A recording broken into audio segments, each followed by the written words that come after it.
Hi guys! Welcome to a brand new vlog. Although I'm wearing same dress as my previous vlog. Ito yung dugtong ng ating vlog na pinutol ko dahil ayaw ko ngang pahabain pa yung vlog natin. I'm going to pick up something, a parcel. I order something from Riz. Also, I have something coming in. Shein, what else? Shein, Friends Connection.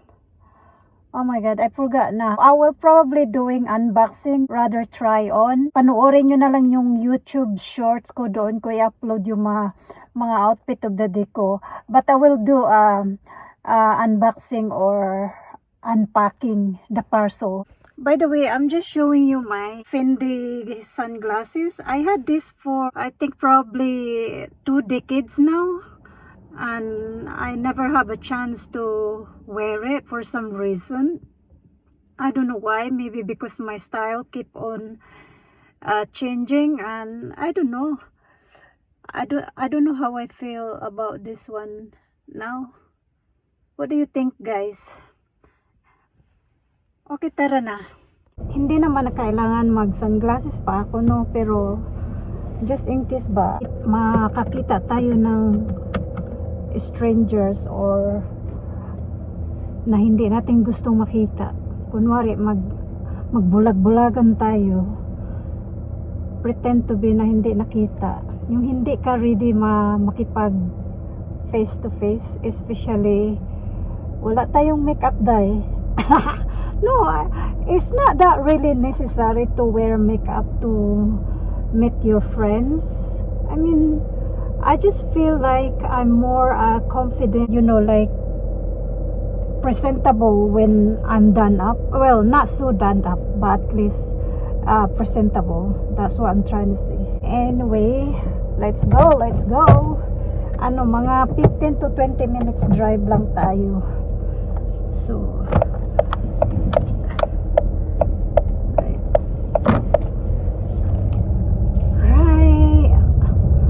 I don't know why it's so busy today. Car park is really full this side.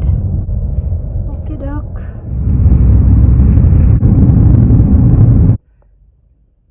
So we are here at Bishop Briggs Shopping Center. So dyan natin pipick upin yung ating parcel sa next.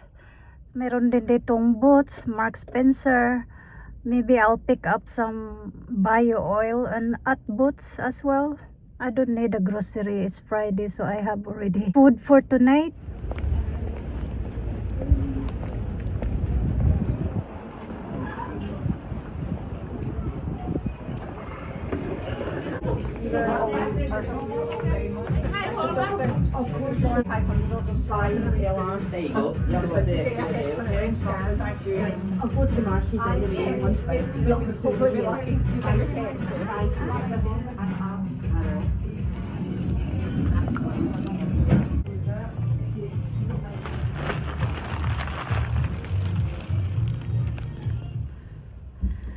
Right, I have to get out quick on that store because it's so tempting. There's so many good things in there. Try some few things on. I like it, but we don't have budget. Saka na lang, babudgetan natin yan.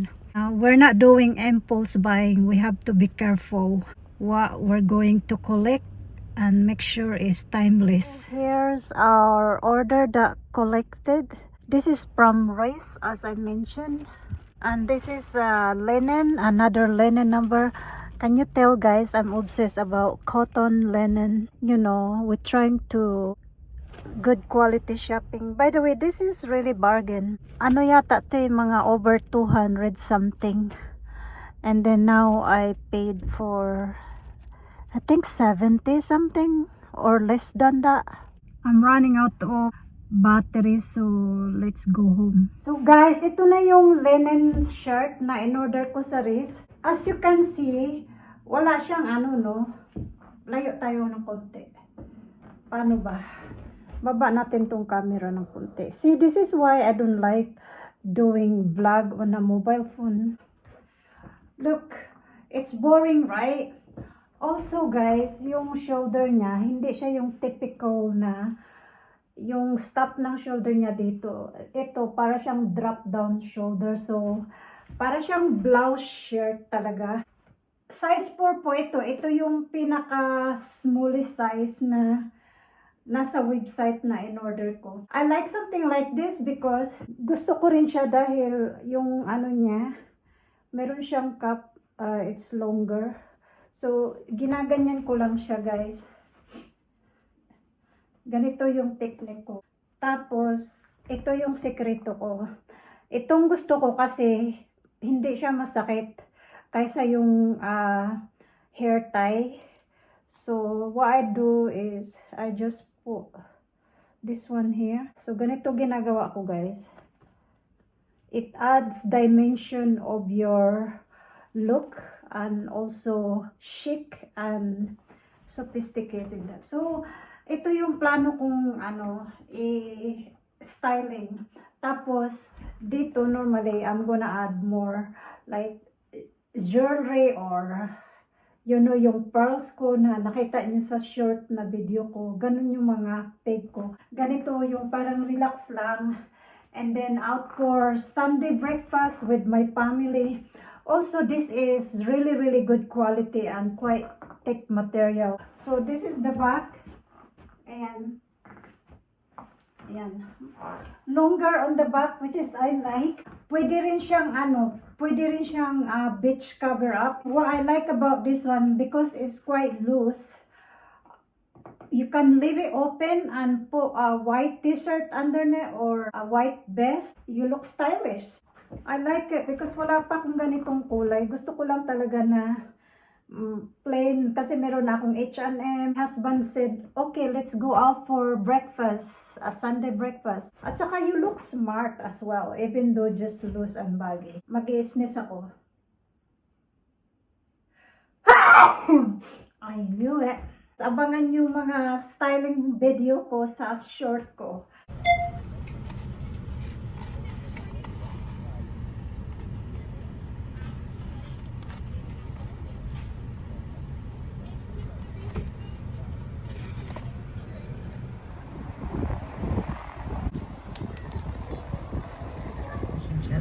Which is right, does also have a... They were, you know, like Americans who come over and do all of Scotland in 4 days. That's lust for life. Great cherry.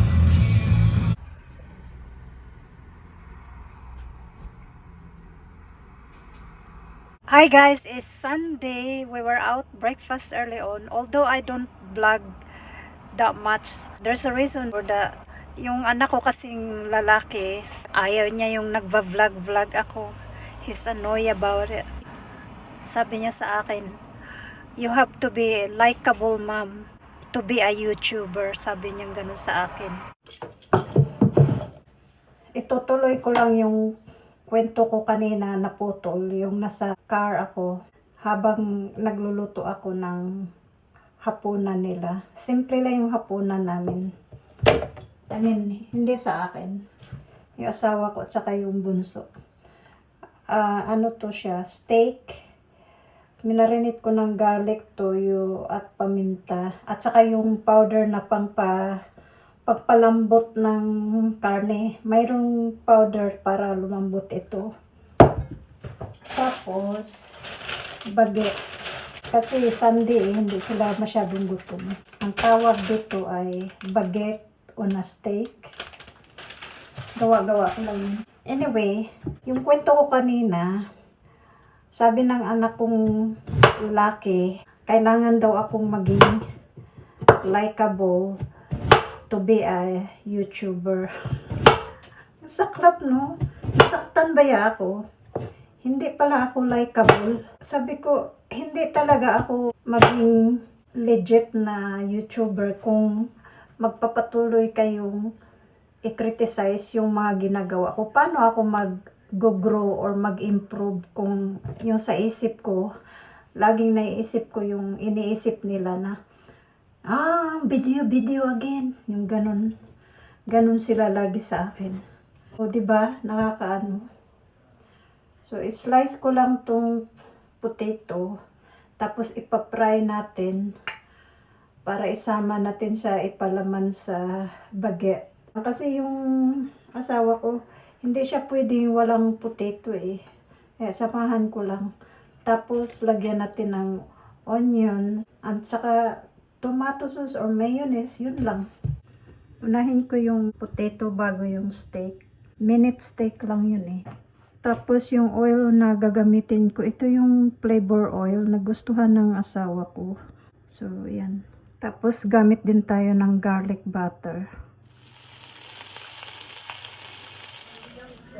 So, ang gusto ng anak kong bunso, yung i-vlog ko daw yung cooking kasi mahilig ako magluto. Akala niya lang kasi madali mag-video habang magluluto. Ang dami kayang anggulo na gagawin. Sabi ko, hayaan mo na ako sa ginagawa ko dahil wala naman akong ibang gagawin. Nahihiya daw sila sa akin magsalita. Hindi daw ako likeable. Dapat, manipis pa dapat ang hiwa ko nito. Okay na to. Tapos lagay tayo nito. Parang magic sarap. Pero hindi magic sarap. Pero similar. Lagyan natin. Para magkalasa lang yung potato.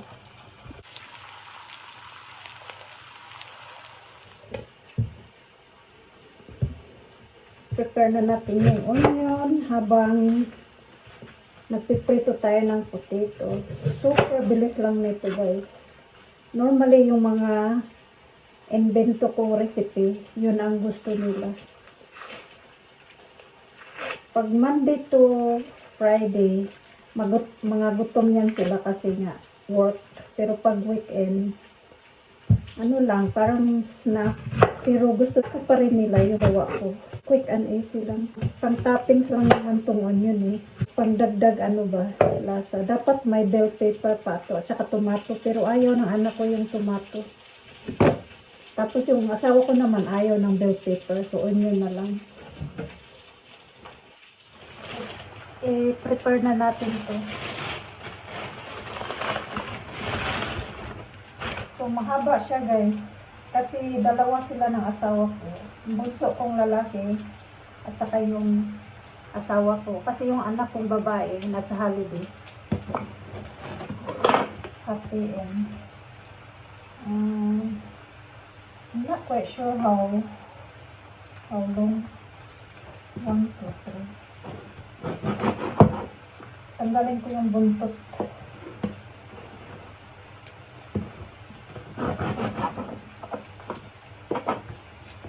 Yeah, nasaktan talaga. Hindi ako malawig over. Hindi daw ako likeable maging YouTuber. Sakit nun na. Ang sakit nun.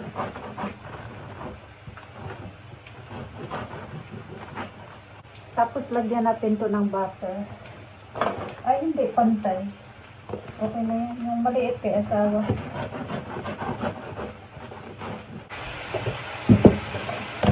Kapajama pala ako.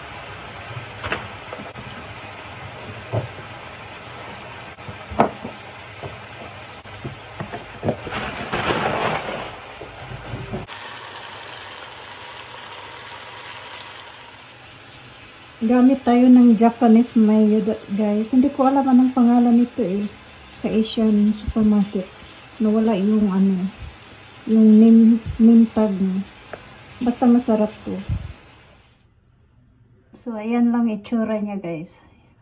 Yung onion hindi luto kasi ayaw ng bunso ko na luto. Gusto niya yung hilaw. Ayan. Tapos meron na rin yung mayonnaise. How's the baguette, son? Delicious. What's your complaint? Happy? None? So guys, bago natin i-end yung vlog natin. Kanina 'di ba nag-shopping kami ni Habi. Pero hindi ako nag-vlog. Ito, Sarah. Ang ganda ng nito guys. Ang ganda ng basta maganda siya. Abangan nyo na lang sa mga styling video ko sa shorts. Ayan siya. Tapos, meron din tayong linen shirt from H&M. Black siya dahil, ewan ko ba bakit I'm into black recently. Parang ayaw kasi ni husband ng black at saka yung green ayaw niya sa akin. Pero recently, I've been loving black on me. I don't know why. Anyway, meron ako ditong blue stripe, meron akong brown stripe, which is makikita nyo sa aking styling video. Nasuot ko na rin siya sa Italy. So, sabi ko, I need a plain one. At saka mura lang yung linen sa H&M, guys. Maganda pa yung quality niya. Meron din naman akong high quality linen, but H&M linen is really good. So, ayan siya. By the way, it's almost 10 o'clock. It's bedtime. Kaya nakaganito ako. I already have my skincare. So, yan. This is classic, by the way. Zara. Ito lang yung dalawa na bili ko kanina. Kasi nga, parang hindi ko na na-enjoy mag-shopping ngayon na tumatanda na ako. Careful na ako mag-shopping. Yung mga sinashopping ko, yung mga ano na, mga classic, yung mga ganyan. So, yan. Happy. Right, good night.